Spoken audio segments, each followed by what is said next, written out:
UPSC civil service exam, ठीक है ना, का हम देखने वाले हैं मेंस का सामान्य अध्ययन एक वाला पेपर, ठीक है ना। GS1 का जो पेपर होता है हम यहाँ पर उसका पूरा सिलेबस देखने वाले हैं और इस सिलेबस का हम हर एक टॉपिक को यहाँ पर समझेंगे और इन टॉपिक्स को कवर करने के लिए हमें कौन कौन सी किताबें पढ़ना है हम उसको विस्तार से बारीकी से जानेंगे और वो भी हिंदी माध्यम के हिसाब से जानेंगे, ठीक है ना। तो दोस्तों, अगर हम अंधा पढ़ाई करेंगे, कुछ की कुछ पढ़ेंगे भाई, तो हमारा एग्ज़ाम कभी नहीं निकलने वाला। सबसे पहले हमको यूपीएससी के सिलेबस को समझना पड़ेगा, सिलेबस के हर एक टॉपिक को समझना पड़ेगा और इस हर एक टॉपिक को हम कौन कौन सी किताब से कवर कर सकते हैं, कौन कौन सी किताब हमको इसके लिए पढ़ना पड़ेगा, हर एक टॉपिक को कवर करने के लिए हम इसकी विस्तार से यहाँ पर चर्चा करेंगे। क्योंकि दोस्तों, जब तक हम सही रणनीति नहीं बनाएंगे और जब तक हम सही तरीके से पूरा सिलेबस कवर नहीं करेंगे, हमारा एग्ज़ाम नहीं निकलने वाला।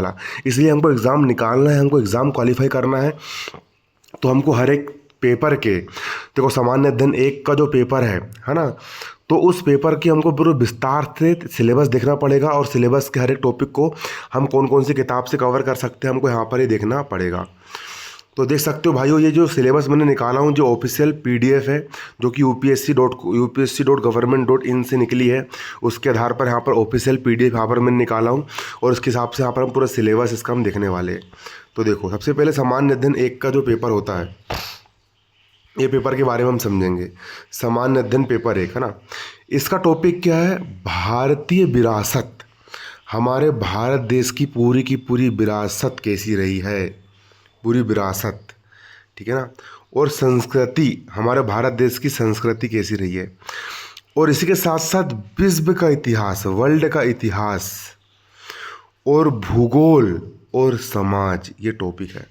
अब इसके अंदर कौन कौन से टॉपिक दिए गए समझो। भारतीय संस्कृति में प्राचीन काल से आधुनिक काल तक के कला के रूप, साहित्य और वास्तुकला के मुख्य पहलू शामिल होंगे। अब ये सब जो दिया गया है पूरा का पूरा सिलेबस ऑल टोटल, ठीक है ना भाई, इस सिलेबस को हम कौन कौन सी किताब से कवर करेंगे, ये सारी जानकारी हम इस वीडियो में देखने वाले हैं। तो ये देखिए दोस्तों, मैंने सिलेबस का हर एक पॉइंट लिख लिया हूँ और उसको हमको कौन कौन सी किताब पढ़ना है हम उसके यहाँ पर चर्चा करेंगे। तो GS का जो पेपर 1 है उसका पूरा सिलेबस और उन सिलेबस के हर एक पॉइंट को कवर करने के लिए कौन कौन सी किताबें हमको पढ़ना पड़ेगा, यहाँ पर हम वो देखने वाले हैं। तो देखिए, सबसे पहला है, पहला पॉइंट क्या दिया था GS पेपर 1 के सिलेबस में? भारतीय संस्कृति, मतलब हमारे भारत देश की संस्कृति कैसी रही है, कौन कौन सी संस्कृति रही है, कौन कौन से लोग यहाँ पर रहते हैं, किस तरीके से संस्कृति का पालन किया जाता है। प्राचीन काल से, मतलब कि प्राचीन समय से, आधुनिक काल मतलब कि आज तक के कला, आज तक कौन कौन सी जो कला है उसके रूप, साहित्य क्या रहा है, और वास्तुकला की मतलब कि होता है कि होम डिज़ाइनिंग किस प्रकार से डिजाइनिंग की गई है। जैसे कि 2025 के पेपर में प्रश्न आया था, हड़प्पा काल की वास्तुकला के बारे में बताइए, ठीक है ना। इसी तरह की वास्तुकला के मुख्य पहलू शामिल होंगे। अब इस टॉपिक को यदि हमको समझना है और कवर करना है तो इसके लिए हमको पढ़ना पड़ेगा कक्षा 11वीं की NCERT की किताब, और किताब का नाम है भारतीय कला का परिचय, फाइन आर्ट्स, ठीक है ना। ये वाली किताब हमको पढ़ना पड़ेगा और नितिन सिंघानिया के चुनिंदा चैप्टर्स, नितिन सिंघानिया की जो बुक है उसके चुनिंदा चैप्टर्स हमको पढ़ना पड़ेगा, तो हमारा ये वाला टॉपिक कवर हो जाएगा, ठीक है। इसके बाद हमारे सिलेबस का दूसरा पॉइंट यहाँ पर क्या दिया गया था? 18वीं सदी मतलब सन 1700 से लेकर के 1800 तक का जो समय था, लगभग मध्य से लेकर वर्तमान समय तक, मतलब कि 1750 से लेकर के वर्तमान समय मतलब कि 2026 तक, है ना। आधुनिक भारतीय इतिहास, भारत का इतिहास, और कौन कौन सी महत्वपूर्ण घटनाएं हुई हैं, कौन कौन से व्यक्तित्व आए हैं, महात्मा गांधी, रानी लक्ष्मीबाई, इसी के साथ साथ ज्योतिबा राव फुले, इसी के साथ साथ जो भी महान व्यक्तित्व लोगों ने जन्म लिया है ना, उनकी बायोग्राफी और उनका विषय पढ़ना पड़ेगा। इसके लिए हमें कौन सी किताब पढ़ना पड़ेगा भाई? तो स्पेक्ट्रम की जो किताब है, आधुनिक भारत का संक्षिप्त इतिहास, जो कि राजीव अहीर ने लिखी है, हमको ये वाली किताब पढ़ना पड़ेगा, तो हमारा ये वाला टॉपिक कवर हो जाएगा, ठीक है। अगला देख सकते हो, अगला टॉपिक यहाँ पर क्या है? स्वतंत्रता संग्राम। स्वतंत्रता संग्राम का मतलब होता है कि 1957 का स्वतंत्रता और 1857 का स्वतंत्रता संग्राम और अंग्रेज़ों से लड़ाई लड़ने के लिए जो स्वतंत्रता संग्राम किया है ना, इसके विभिन्न चरण और देश के विभिन्न भागों में इसमें अपना योगदान देने वाले महत्वपूर्ण व्यक्ति, उनका योगदान। अब स्वतंत्रता संग्राम मतलब कि आज़ाद आज़ाद आज़ाद किसने करवाया भाई? महात्मा गांधी, सुभाष चंद्र बोस, ऊधम सिंह, जलियांवाला बाग हत्याकांड, रानी लक्ष्मीबाई, तात्या टोपे, ये सब जो है स्वतंत्रता संग्राम, इसके बारे में हमको पढ़ना है। इसके लिए हम कौन सी किताब पढ़ेंगे भाई? तो स्पेक्ट्रम की राजीव अहिर और कक्षा 12वीं की NCERT आधुनिक भारत हमको पढ़ना पड़ेगा। कक्षा 12वीं की NCERT आधुनिक भारत हमको पढ़ना पड़ेगा और स्पेक्ट्रम की राजीव अहिर हमको पढ़ना पड़ेगा, ठीक है ना। इसके बाद अगला देख सकते हो, अगला टॉपिक सिलेबस में दिया है स्वतंत्रता के पश्चात देश के अंदर एकीकरण और पुनर्गठन। भारत देश आज़ाद होने के बाद 1947 में भारत देश आज़ाद हुआ। उसके बाद आज़ाद हुआ आज़ाद, उसके बाद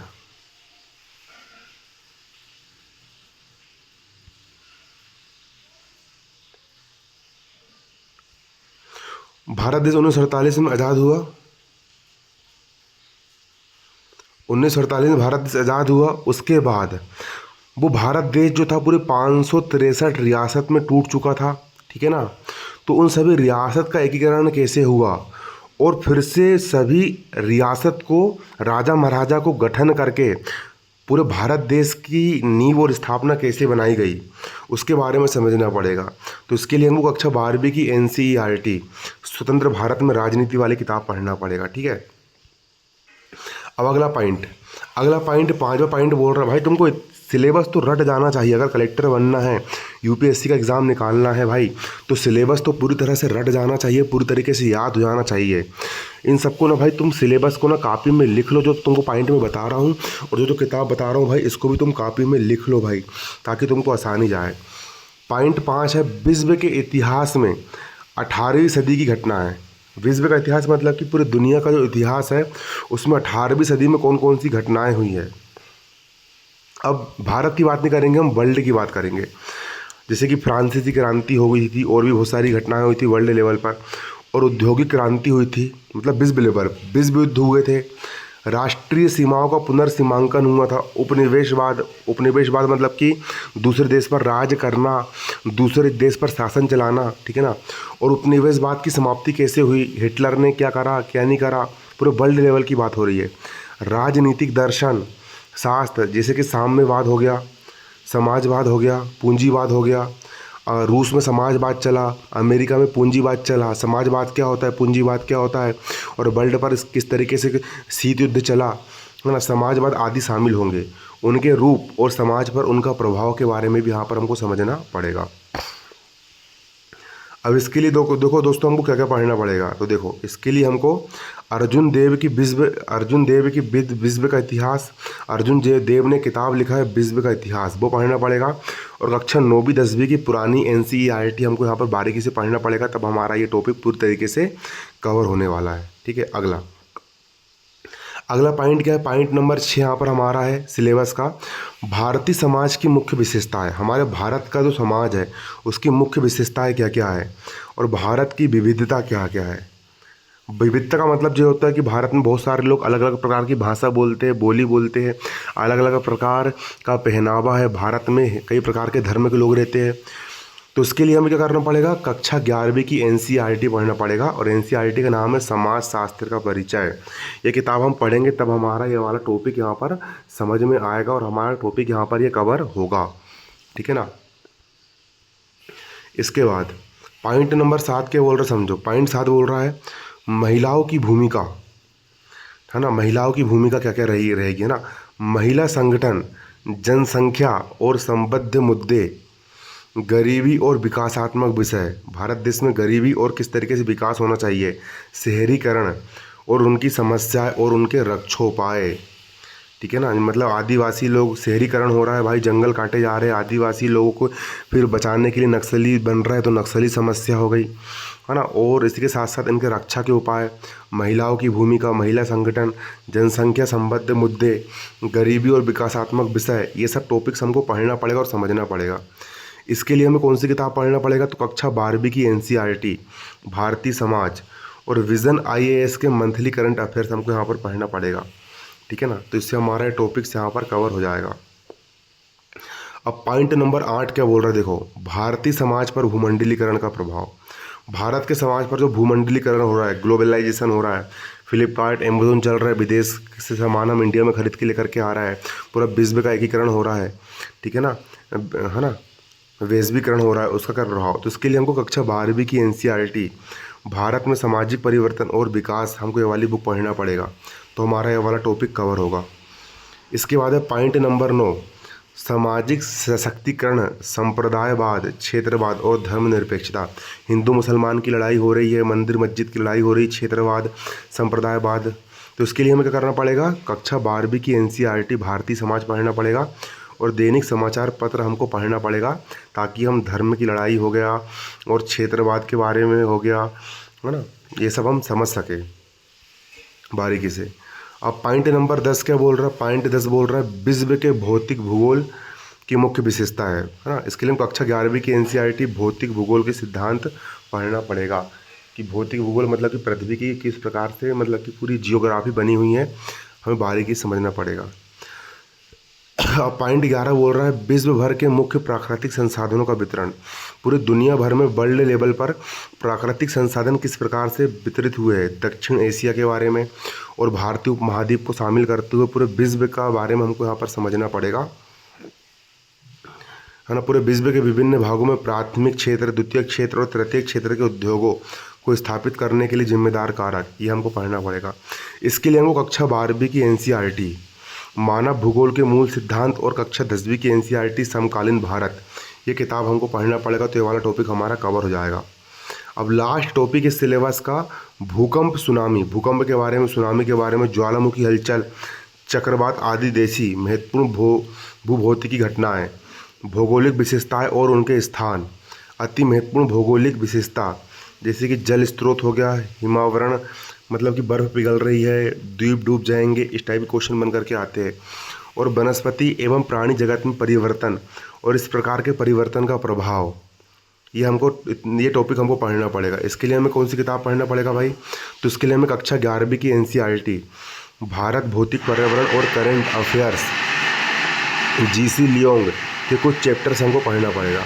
अब ज़रूरी सलाह समझ लो भाई, सबसे पहले NCERT ख़त्म करना है। जब तुम 6वीं से लेकर के 12वीं तक की NCERT अच्छे से पढ़ लोगे, NCERT किताब अच्छे से समझ लोगे,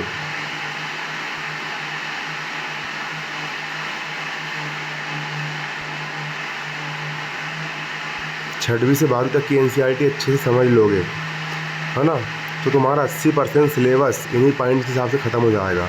तो सबसे पहले 6वीं से लेकर के 12वीं तक की तुमको NCERT पढ़ना है और समझना है। तुम लोग बोलोगे तो भाई अपन सारी की सारी NCERT किताब पढ़ना और समझना शुरू कर देंगे बारीकी से, ठीक है। धन्यवाद, जय हिंद, जय भारत। UPSC कलेक्टर बनना है तो भाई ये चैनल को सब्सक्राइब करें।